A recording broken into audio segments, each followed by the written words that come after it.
Tichý stroj, plující téměř milion mil od Země, přepisuje naše chápání toho, jak začal vesmír.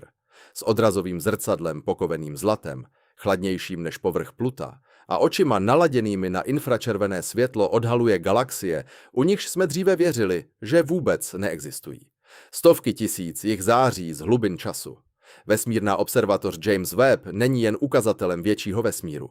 Odhaluje vesmír, který se utvořil rychleji, jasněji a dávno dříve, než naše teorie kdy připustily. Galaxie, které by ještě neměly existovat. Černé díry, které se zdají být neuvěřitelně zralé. Chemie naznačující generace hvězd, žijících a umírajících s trhujícím tempem.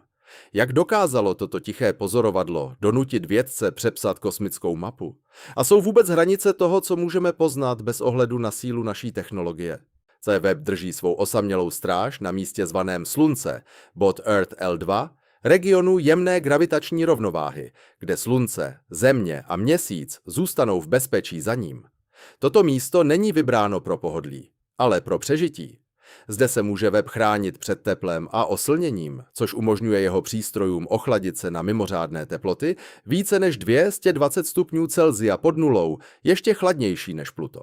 Tato hluboká zima je nezbytná. Teplo je nepřítelem slabého světla.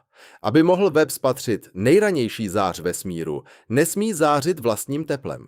Jeho masivní zrcadlo o průměru 6,5 metru, složené z 18 šestiúhelníkových segmentů, je pokoveno mikroskopicky tenkou vrstvou zlata, nikoliv pro krásu, ale pro přesnost. Zlato odráží infračervené světlo s pozoruhodnou účinností, zachycujíc fotony, které cestovaly miliardy let. Její ochranu tohoto zrcadla zabezpečuje Webbův rozsáhlý sluneční štít. 5 jemných vrstev, rozvinutých do velikosti tenisového kurtu. Spolu blokují téměř veškeré přicházející teplo ze Slunce, Země a Měsíce. Za tímto štítem pracují přístroje Webbu při teplotách pod 50 kelvinů. V tomto mrazivém tichu může dalekohled zachytit šeptání pradávného světla, které by jinak bylo ztraceno. Každá část Webbova návrhu slouží jednomu účelu – sbírat světlo, které je roztažené tenkostí samotného rozpínání vesmíru. S tím se tma stává přeplněnou a prázdnota odhaluje svou skrytou minulost. Světlo je pamětí vesmíru. Dívat se ven znamená dívat se zpět v čase.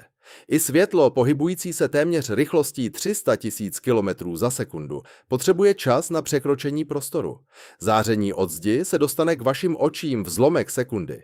Měsíční světlo je již staré 1 sekundu. To je sluneční světlo trvá 8 minut, než dorazí, a nejbližší hvězda za naším sluncem se jeví, jako by byla před více než 4 lety. Čím hlouběji zkoumáme, tím starší je příběh. Světlo z jádra naší galaxie začalo svou cestu dávno předtím, než lidé napsali svá první slova. Galaxie Andromeda nám posílá světlo, které opustilo vesmír v době, kdy ještě raní lidé teprve začínali používat oheň. Noční obloha není živé vysílání, je to archiv. Webb čte nejstarší stránky toho archivu. Ale jak světlo putuje, mění se i samotný vesmír. Prostor se rozšiřuje, natahuje vlnové délky světla při pohybu. Toto natahování posouvá světlo směrem k červené části spektra a do infračerveného záření, jež je známé jako červený posuv. Čím větší je červený posuv, tím dříve bylo světlo vyzařováno. Pro astronomy je červený posuv hodinami. Galaxie s posuvem 1 vyslala své světlo, že když byl vesmír poloviční své současné velikosti. Posuv 10 znamená, že se vesmír od té doby více než zdesetinásobil. Světlo, které kdysi zářilo ve vlnách ultrafialového záření, nyní přichází jako slabé infračervené světlo, přesně takové, které Webb byl stvořen, aby zachytil. Každý foton, který Webb zachytí, je přeživším z éry, kdy byl kosmický prostor menší, teplejší a hustší.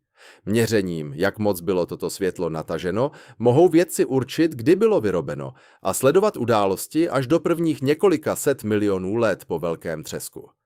Když Webb hledí do toho, co kdysi vypadalo jako prázdná obloha, nevytváří snímek, čeká. Hodiny, někdy i dny, ubíhají. Pradávná fotonová záře přichází jednotlivě. Pomalu se tma plní strukturou. Na místě oblohy menším než zrnko písku držené na natažené paži odhalí stovky, možná tisíce galaxií. A zde je šok. I nejranější galaxie se očekávaly jako slabé, křehké věci, malé schluky hvězd, teprve začínajících se schlukovat. Ale místo toho web najde galaxie zářící světlem při červených posuvech větších než 10, zářící v době, kdy byl vesmír starý méně než 500 milionů let. Některé jsou téměř stejně jasné jako Mléčná dráha dnes, až 10krát jasnější, než předpovídaly simulace. Vědci všechno kontrolují. Vzdálenosti potvrzují spektroskopií. Vliv gravitačního ohybu je zohledněn. Prach je vyloučen. Modely jsou testovány a opětovně ověřovány. Přesto zůstává záhada. Je příliš mnoho světla, které se objevuje příliš brzy. Tajemství se prohlubuje, když web zkoumá, co toto pradávné světlo obsahuje. Spektra odhalují těžké prvky. Uhlík, kyslík, dusík. Tyto prvky mohou vzniknout pouze uvnitř hvězd a být rozptýleny výbuchy supernov. Přesto je nacházíme v galaxiích z rané doby vesmíru. To znamená, že celé generace hvězd musely vzniknout, žít a umírat ve ohromujících krátkých časových intervalech. A pak přicházejí černé díry. Web zachytí nezaměnitelné známky supermasivních černých děr, které již váží milionykrát více než Slunce, méně než 500 milionů let po velkém třesku. Podle standardní teorie by takoví obři ještě neměli existovat. I při maximálním růstu by černé díry potřebovaly mnohem více času, aby dosáhly těchto rozměrů. Přicházejí nové myšlenky, aby vyplnily mezeru. Možná byly první hvězdy obrovské, přímo se zhroutily do masivních černých děr. Možná se husté mraky plynu úplně vyhnuly fázi hvězd. Nebo možná byl raný vesmír tak chaotický, že černé díry rychle rostly díky neúnavným srážkám a proudům plynu.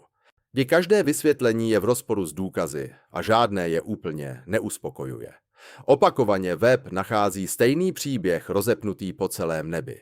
Vesmír, který dozrává příliš rychle, který buduje složitost s ohromující rychlostí. Toto uvědomění kulminuje v největším sčítání, jaké bylo kdy provedeno. Na jednom poli, jen 3krát větším než oblast úplňku, web katalogizuje téměř 800 000 galaxií. Při extrapolaci přes oblohu se číslo zvyšuje na biliony. Vesmír je mnohem víc přeplněný, než jsme si kdy představovali. Přesto však není náhodný. Galaxie sledují obrovské filamenty, které tkaní kosmickou síť přes rozlehlé prázdnoty. Web odhaluje struktury sahající miliony světelných let, jemné i ohromné zároveň.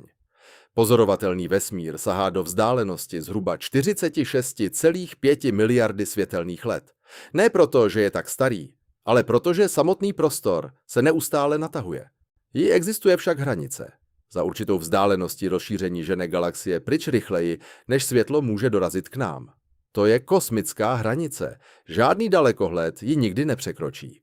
Časem i galaxie, které dnes vidíme, se od této hranice vzdálí a zanechají budoucí pozorovatele v stále prázdnějším vesmíru. A dokonce i v našem zorném poli zůstává většina vesmíru neviditelná. Běžná hmota tvoří méně než 5% všeho. Temná hmota? Neviditelná. Ale hmotná formuje galaxie a spojuje shluky dohromady. Temná energie, ještě záhadnější, pohání zrychlující se rozpínání vesmíru. Web zpřesnil dlouhotrvající záhadu. Měření rozpínání vesmíru se neshodují. Raný vesmír naznačuje jednu hodnotu, nedaleký vesmír ukazuje jinou. Pozorování webu potvrzují tento rozpor. Neexistuje žádná snadná chyba, za kterou bychom mohli vinit. Něco základního nám může chybět v našem pochopení. S každým snímkem nám web připomíná, že vesmír je nejen větší, než jsme si mysleli, ale také podivnější, rychlejší a víc záhadný. Některé odpovědi navždy zůstanou nedosáhnutelné. Přesto nám kladení těchto otázek něco podstatného odhaluje. Pátráním po okraji vesmíru objevujeme své místo uvnitř něj. A možná nejhlubší otázka není, co nám vesmír odhalí příště, ale co si zvolíme zeptat se, s vědomím, že některé odpovědi možná nikdy nepřijdou.